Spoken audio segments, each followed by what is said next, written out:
पाकिस्तान अपने rich culture और hospitality की वजह से पूरी दुनिया में फेमस है, लेकिन इसके अलावा एक और भी चीज है जो बहुत मशहूर है, वो है यहाँ की गर्मी।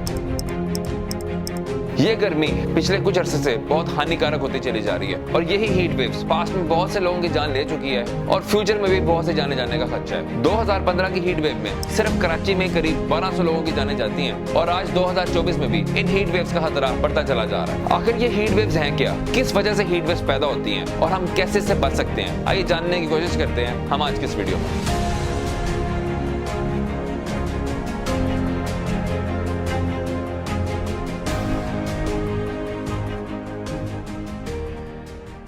हीट वेव्स तब पैदा होती हैं जब एक बहुत ही गर्म वेदर 3 दिन से ज्यादा किसी भी एरिया पर रहे। ये हीट वेव तब डेवलप होती है जब एक बहुत ही हाई प्रेशर एयर किसी एरिया के ऊपर आकर बैठ जाती है। इसकी एग्जांपल बिल्कुल ऐसे है कि अगर आप गाड़ी के शीशे ऊपर चढ़ाकर गाड़ी को ऑफ कर दें तो गाड़ी का टेम्परेचर बढ़ने लगता है। इसी तरह किसी एरिया के ऊपर अगर हाई प्रेशर एयर आके बैठ जाए, उस एरिया की, उस इलाके की नीचे की एयर हीट को ट्रैप करती है और गर्म हवा को जमीन के गिर्द धकेलती है। ये हाई प्रेशर सिस्टम एक लिड की तरह काम करता है जो गर्म हवा को बाहर निकलने नहीं देता। पाकिस्तान का स्पॉट एक दुनिया की ऐसी जगह पर है जो हीट वेव्स का प्राइम टारगेट रहता है, स्पेशली मई और जून में। पाकिस्तान में हीट वेव का टेम्परेचर 42 डिग्री सेल्सियस बताया जाता है, लेकिन कई वक्त ये टेम्परेचर 50 डिग्री तक भी पहुंच जाता है और ये टेम्परेचर पाकिस्तान को पूरी दुनिया में गर्म तरीन इलाका बना देता है। पाकिस्तान के कुछ शहर जैसे कि जकोबाबाद, इसका एवरेज टेम्परेचर 45 डिग्री से ऊपर रहता है गर्मियों में और इस शहर को दुनिया की हॉटेस्ट प्लेसेस के रैंकिंग में शुमार किया जाता है। बात करते हैं कि हीट वेव्स पैदा कैसे होती हैं। एक्सट्रीम टेम्परेचर और हीट वेव्स ये सिर्फ नेचर की वजह से ही पैदा नहीं होती, बल्कि इसमें इंसानों का भी बहुत बड़ा हाथ है। क्लाइमेट चेंज एक बहुत बड़ा फैक्टर है जो कि तापमान को बहुत ज्यादा बढ़ा देता है, जिसकी वजह से इंटेंस हीट वेव्स पैदा होती हैं। ये क्लाइमेट चेंज दरख्तों को काटने की वजह से,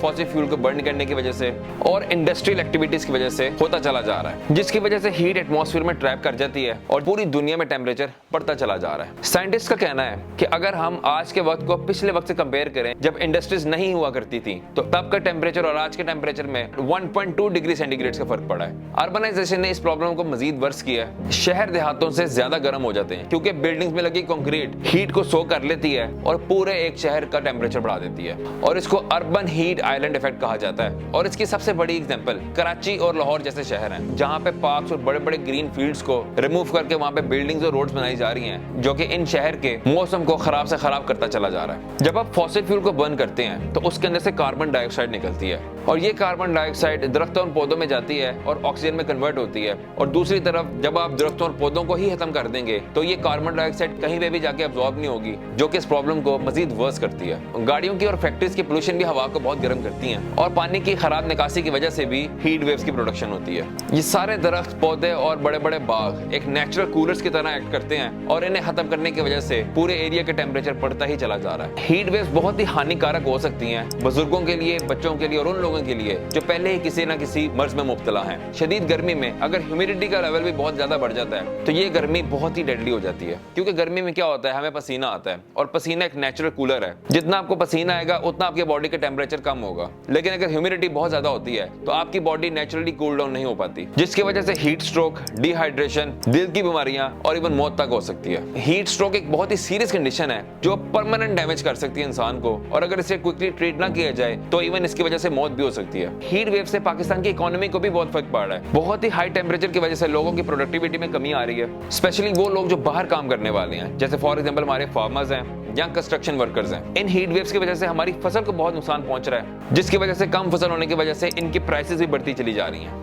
इसके अलावा इस मौसम में हमें बिजली की कमी देखने को भी मिलती है। हर कोई पंखे और एयर कंडीशन लगा लेता है, जिसकी वजह से पावर कट्स होती हैं, लाइट जाती है, बिजली में कमी होती है और बिजली महंगी होती है। हीट वेव सोसाइटी पर भी बहुत बुरा असर डालती है। बहुत ही गर्मी में हर किसी में स्ट्रेस और टेंशन बहुत बढ़ जाती है, जिसकी वजह से बहुत वायलेंस और क्राइम बढ़ता देखने को मिलता है। 2015 की हीट वेव में सिर्फ कराची में ही 1200 लोगों से ज्यादा लोग अपनी जान को गवा बैठते हैं, जिसकी वजह से पूरे पाकिस्तान में एक अनरेस्ट देखने को मिलता है। अब इस टॉपिक के सबसे जरूरी एस्पेक्ट के बारे में बात करते हैं कि इन हीट वेव से और ऐसे गर्म टेम्परेचर से बचा कैसे जाए। जो सबसे जरूरी पॉइंट है इस हीट वेव्स और इस गर्मी से बचने का, वो है अपने आप को हाइड्रेट रखें, बहुत ज्यादा पानी पिएं। अगर आपको प्यास नहीं भी लगी तब भी पानी पिएं, क्योंकि ऐसे मौसम में बहुत ही तेजी से डिहाइड्रेशन होती है। चाय, कॉफी और अल्कोहल को बिल्कुल भी कंज्यूम ना करें, क्योंकि बीइंग अ डॉक्टर मैं आपको मशवरा देना चाहूंगा, ये एक नेचुरल डाययूरेटिक्स के तौर पर काम करती हैं, जो कि पानी को आपकी बॉडी से निकालती हैं, और ऐसे मौसम में हमें पानी को रिटेन करने की जरूरत है। दूसरे नंबर पे अपने आप को घरों में रखें, स्पेशली दिन के एक्सट्रीम टाइम पे। सुबह 11 से दोपहर 3 तक अपने आप को घरों में रखें और जो अपने जरूरी और गैर जरूरी काम है उन्हें शाम या रात पर शिफ्ट कीजिए। बहुत ही इमरजेंसी की जरूरत में इस टाइम पर अपने घरों से निकलें। अपने आप को घरों में रखें और ठंडे कमरों में रहें। अगर आपके घर में एयर कंडीशन नहीं है तो पंखे चलाकर रखें और खिड़कियों के आगे पर्दे कर दें ताकि बाहर से लाइट और गर्मी अंदर ना आए। इसके अलावा खुले और लाइट कलर के कपड़े पहने। खुले कपड़े पहनने से आपकी बॉडी बड़ा अच्छा ब्रीथ करती है और लाइट कपड़े पहनने से हीट रिफ्लेक्ट होती है। इसके अलावा फिजिकल एक्टिविटीज कम से कम करें क्योंकि फिजिकल एक्टिविटीज करने से आपकी बॉडी का टेम्परेचर बढ़ता है और जिसकी वजह से हीट स्ट्रोक के चांसेस ज्यादा हो जाते हैं। सो एक्सरसाइजेज और heavy work in peak hours में मत कीजिए। इसके अलावा अपने हमसायों का और अपने रिश्तेदारों का ख्याल रखें। जो बूढ़े लोग हैं, बच्चे हैं और वो लोग जिन्हें हेल्थ इश्यूज हैं उनका खास ख्याल रखें और उन्हें इन हीट वेव्स के बारे में अवेयरनेस दें और मेक श्योर करें कि वो ठंडी जगहों पर रहते हैं और हाइड्रेट रहते हैं। अगर आप कुछ अपने कम्युनिटी के लिए, पाकिस्तान के लिए कुछ करना चाहते हैं तो दरख्तों को प्लांट करें। दरख्त बहुत ही जबरदस्त शेड प्रोवाइड करते हैं और हवा को ठंडा करते हैं। जैसे मैंने आपको वीडियो में पहले बताया है, शहरों में दरख्त लगाने से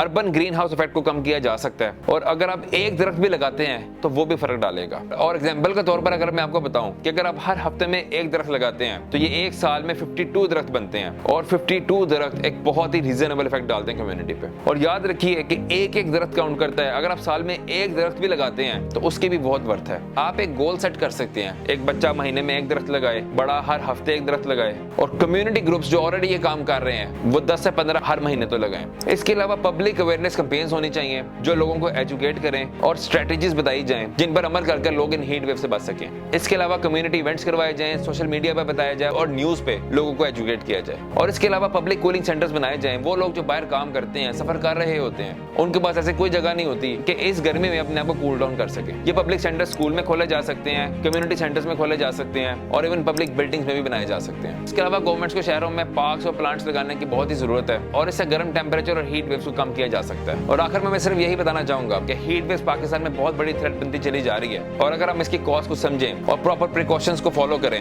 तो हम अपने आप को और अपनी फैमिलीज को इससे बचा सकते हैं। तो आइए मिलकर इन प्रिकॉशंस को फॉलो करते हैं और पाकिस्तान को एक महफूज और सेहतमंद पाकिस्तान बनाने की कोशिश करते हैं। मिलकर डिफरेंस डाला जा सकता है और सबके लिए एक बेहतर फ्यूचर प्रोवाइड किया जा सकता है। वीडियो पसंद आए तो इस वीडियो को लाजमी शेयर कीजिए ताकि बहुत से लोग इस वीडियो की इन्फॉर्मेशन से फायदा उठा सकें और अपने आप को इस हीट से बचा सकें। इसके अलावा इससे पहले मैंने होंडा कंपनी के बारे में एक वीडियो बनाई थी जिसमें मैंने बताया था कि कैसे जापान के गरीब बच्चा $1 बिलियन कंपनी बनाता है। वो भी बहुत मोटिवेशनल स्टोरी है, उसे लाजमी देखिएगा। मिलते हैं आपसे अगली वीडियो में। बहुत बहुत शुक्रिया।